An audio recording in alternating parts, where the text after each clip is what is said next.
Hey, boxing fans, it's Sonee from Sonee Sports Report right here in beautiful, sunny Tampa Bay, Florida.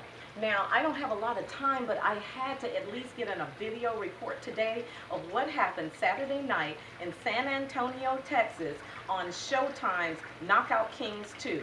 It lived up to its name, people. Let me tell you, from the first fight to the last fight, it was an unbelievable night of boxing. Let's start off with Keith one-time Thurman versus Diego Chavez. Now, you knew I set you up in my interview with Keith telling you that this was going to be a barn burner. Rounds 1 through 6, crazy slugfest.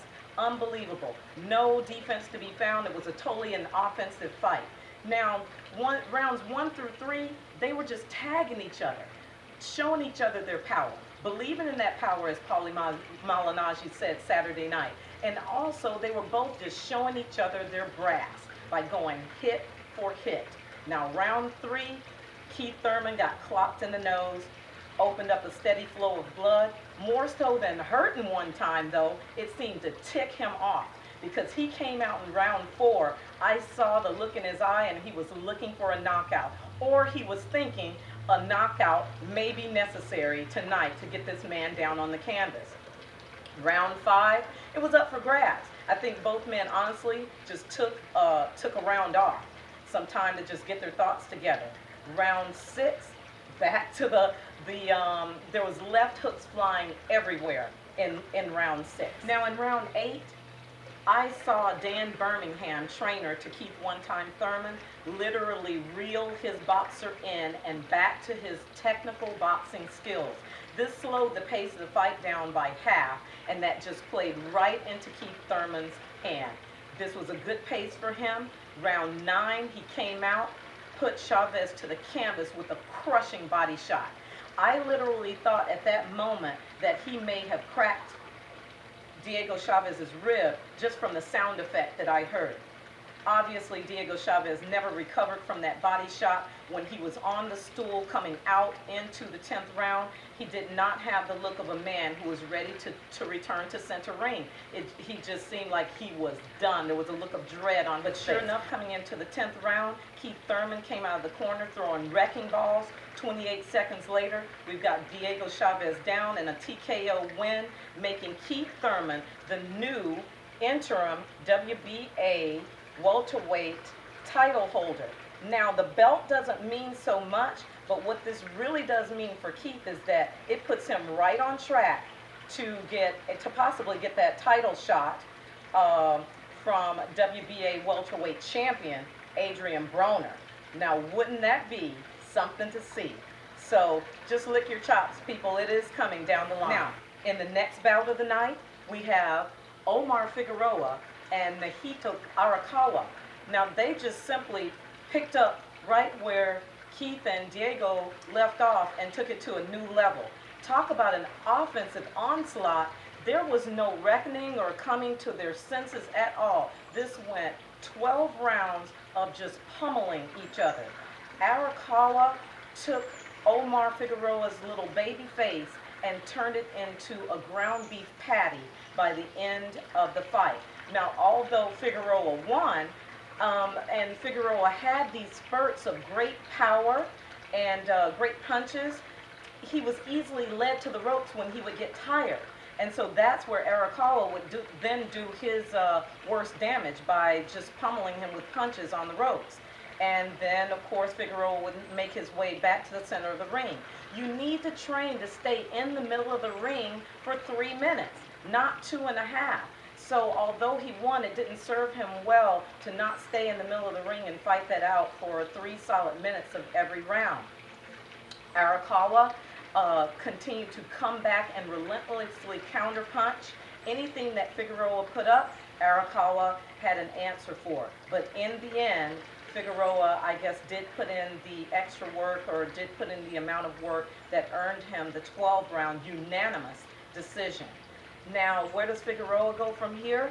I think he's a great little fighter, but I think that he needs to go into the gym and really hone his skills, really bring him into a thinking man's game, not so much a punching man's game. So that was that fight of the night. Another great fight on Showtime's Knockout Kings 2. Now, to conclude the evening, we had the much anticipated Andre the Beast Berto against Jesus Soto Karass. Now going into this had to be a toss-up for Berto because you've got Soto Karass coming off of a win against Aiden, but a loss against Maidana. So I think he still had some unresolved feelings from that fight with Maidana that he was bringing into this fight with Berto. Berto, again, had a lot of proving ground himself. So this was just, this was a matchmaker's dream. Two men coming in with intent to win their fight. In the end, Jesus Soto Karass took home the win. Now, I definitely felt there was some key moments in the fight. Berto was hurt by Soto Karass in both the first and the fourth rounds. And in the fourth round, Berto threw a wild left that ended up sending him to the canvas and landing on his right shoulder. When he got up, he was moving that shoulder around. Never seemed like the shoulder got back to where it should be, because after every round going to the stool, you saw him adjusting and moving that shoulder. He also just went to a left jab and a left hook basically for his arsenal. So that definitely put him at a disadvantage. Soto Karass just kept punching. It was only when Soto Karass did not punch was when Berto was able to even tag him. With Berto in the last fight with Robert Guerrero, his eyes swole up. They swole up again in this fight with Soto Karass, not to the extent that they did in that prior fight, but it just seemed a little premature for me. Halfway through the fight, they started to swell, so I don't know whether that's an issue with him as well. So we had the right shoulder going on, we had the eyes swelling up, and we just saw Jesus Soto Karass outwork Berto to a win. It was just plain and simple. I wonder if ringside, if Austin Trout sitting ringside was telepathically saying to Soto Karass, you must knock him out. You do not want this to go to a decision. And we well know why, because his last visit to San Antonio with Canelo Alvarez did not go the way he would want in his favor. So the way this falls out, folks, Jesus Soto Karass outworks Berto, gets a 12-round knockout, and who knows what is next for Berto. I mean, this is a very crucial point of his career. He has now lost 3 fights in a row. He needs to sit down to the drawing table and relook at what type of boxer he is and what type of boxer he is to become.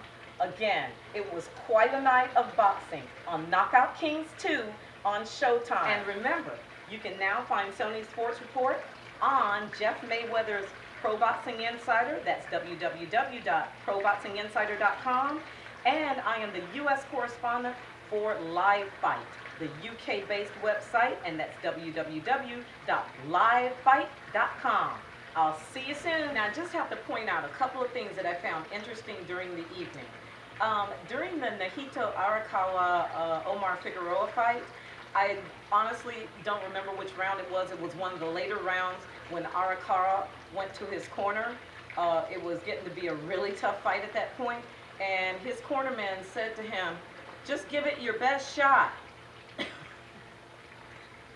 I have never heard that in a boxing corner before. Just give it your best shot. Alrighty then.